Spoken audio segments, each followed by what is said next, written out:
Հարկներժդեհին բոլորն են չէ խոսում Ռուսաստանի տարածաշրջանից հեռանալուց եւ այն Թուրքիային փոխանցելուց։ Դե առաջինը բնականաբար խոսում էինք մենք դեռ Արցախյան պատերազմից առաջ եւ իսկապես բոլորի մոտ զարմանք էր առաջացնում։ Հիմա այդ զարմացողներն են այդ մասին խոսում։ Եվ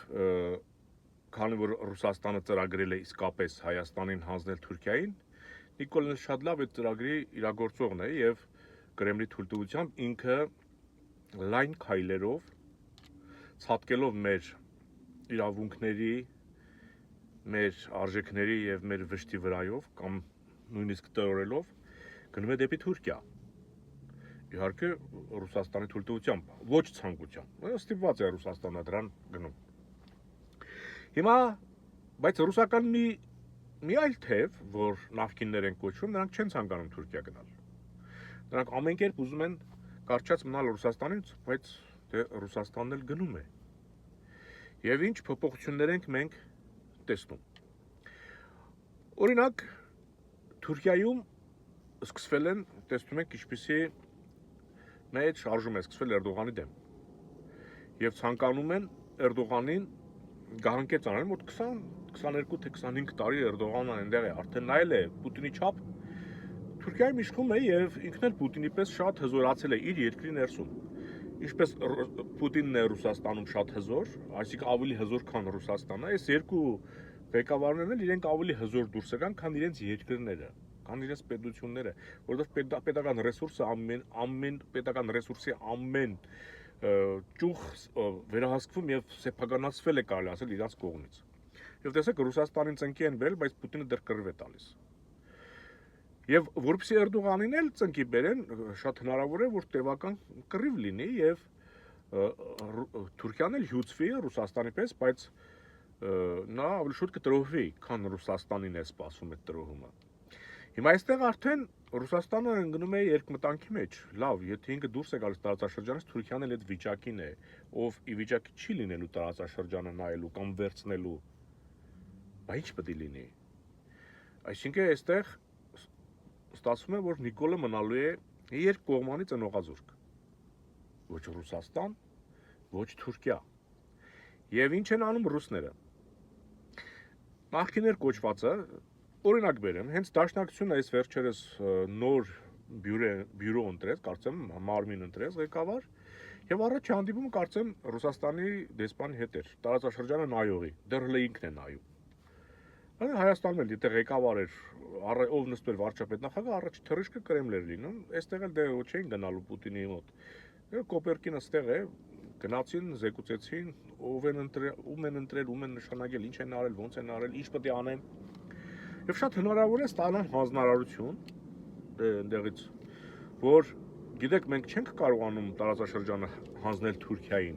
գոնե հանձնենք Պարսկաստանին։ Դուք էլ զարգացրեք Պարսկաստանի հետ հարաբերությունները։ Եվ այս վերջերս մենք տեսնում ենք, չէ՞, Դաշնակցության այցը Պարսկաստան հոգեվորականի հետ, տապարշիկների այստեղ գալը, շփումները, ես ասեմ, որ Պարսկաստանը բարեկամ երկիր է, Պարսկաստանի հետ ցանկացած շփում ես երկու ձեռքով կողմ եմ։ Եթե ծառայում է Հայաստանի Հանրապետության շահին։ Եվ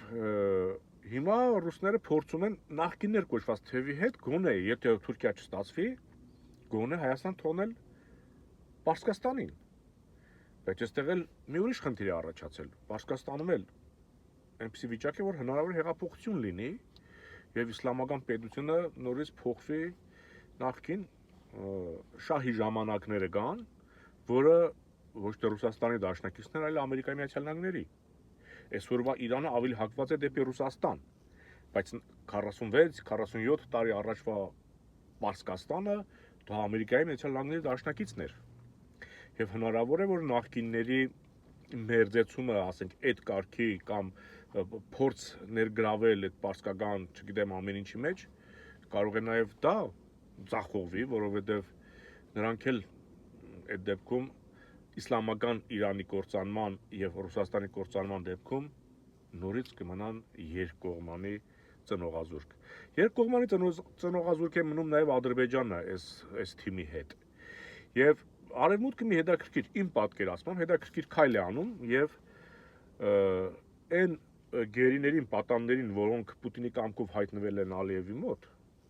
զուտ Պուտինի կամքով, Արցախի վերնախավը եւ Ռուբեն Վարդանյանը, հանրահայտ թաթար Ռուբոն։ Եվ Կրեմլը ասեմ ոչ մի կերպ, ոչ մի հայտարարությամբ նրանց ազատելու, նրանց օգնելու կոչեր չի անում։ Դավաճանեց մինչև վերջ։ Բայց Արևմուտքը սկսել է հայտարարություններ անել, աջակցել այդ խմբին, նաեւ Ռուբեն Վարդանյանի մասնավորապես։ Ես ուզում եմ դիտարկել սա որպես ռուսական թևի մեջ պարակտում մտցնելու արվեստ։ Արևմուտքը փորձում է Ռուբեն Վարդանյանին եւ Արցախի այդ վերնախավ կոչվածներին տրամադրել, ենթադրում եմ, տրամադրել կրեմլահպատակների դեմ, միգուցե։ Եվ սա շատ նուրբ կարող է նրանք անեն եւ աջակցելով թեկուզ հայտարարություններով զուտ օգնել Ռուբեն Վարդանյանին եւ Արցախի վերնախավին, եւ նրանք էլ արդեն ստիպված Կրեմլին ասեն դու մեզ տարածքից իր Ալիևի ձեռը ոչ մի կերպ չես ուզում մեզ տեղից հանես, բայց Արևմուտքը հանում է։ Շատ հնարավոր է, որ պարակտելու նպատակով է սա արվում։ Շատ հնարավոր է։ Եվ այս երևույթները մենք բոլորը պետք է ճիշտ վերլուծենք եւ հասկանանք։ Եթե Ռուբեն Վարդանյան պետք է օգտագործեն, որը պետք է ծառայի Հայաստանին եւ ոչ թե Արևմուտքի շահերին, ոչ թե Ռուսաստանի շահերին, ոչ թե Պարսկաստանի կամ Թուրքիայի, զուտ Հայաստանի շահերին։ Մենք այն քաղաքական թիմն ենք, որը եթե անգամ արևմտամետ ենք, փորձում ենք արևմուտքի հետ բարեկամական, ոչ թե լինել նրանց ճորտը կամ նրանց գաղութը։ Եթե մենք արևմուտքի հետ բարեկամություն ենք անում, հարկ եղած դեպքում, երբ որ լսում ենք ոչ հայանպաստ հայտարարություններ, արևմտյան պաշտոնյաներկոս, մենք մեր հակադարձումը, մեր դիտողությունը անում ենք, ինչը չեն անում, ասենք ռուսամետները, միշտ սսկված են։ Դուք ասել եք գնացեք մտեք Ալիևի զնդանը, գնացել մտել եք։ Հիմա այստեղ Ռուսաստանը փաստորեն փորձում է, եթե հնարավոր չի Թուրքիա, գոնե Պարսկաստան մտնի Հայաստան, բայց ինչպես տեսնում եք, Պարսկաստանում էլ իսկապես, ինչպես ասացի, կարող է շատ փոփոխություններ լինեն։ Եվ նրանց մուրազը բոլորի իրենց փորում մնա։ Այն խաղն են ուզում խաղան ռուսները, որ Արևմուտքը երբեք չմտնի Հայաստան, ոչ Ֆրանսիան, ոչ Անգլիան, ոչ Ամերիկան կամ Թուրքիա, այս հիմա նոր ավելանում է, ենթադրում եմ, սա իմ ենթադրությունն է, գոնե Պարսկաստան, բայց Պարսկաստանն էլ է փոփոխության շեմին, այնպես որ սրանց հույսերը մարելու են։ Եվ իբրև վերջաբան ասեմ, որ Նիկոլը որքան էլ ջանա կործանել հայոց ինքնությունը Ռուսաստանից Թուրքիա խռնելու, միևնույն է, մեր ինքնությունը այս տարածաշրջանում այնքան խոր արմատներ ունի, անգամ Թուրքիայի այսօրվա տարածքում կազմի մեջ այնտեղ, որ դու ուր էլ գնաս, ինչ էլ անես, հայկականը ծլարձակելու է քո վատությունը թշվառ քեզ է մնալու։ Այ երկկողմանի ծնողազուրկ։ Ժորդ, ուրեմն պետք է միշտ տեսնել, որ Հայաստանում ամեն ինչ չի կարգավորվելու Նիկոլ Ռոբերտ հակամարտության։ Նրանք նույն դաշտում են խաղում։ Նաև գոյություն ունի տարածաշրջանային ազդեցիկ ուժեր։ Ուստի ուշ-ուշով հետևում ենք եւ որը հայկական շահին համընկնում է աջակցում ենք, որ երևույթը, որը հայկական շահին դեմ է, անկախ այն բանից բարեկամն է առաջարկում, թշնամին է առաջարկում, հարազատն է առաջարկում, դեմ ենք։ Ազատություն Սասնա ծռերին եւ բոլոր քաղաքբանտարկյալներին։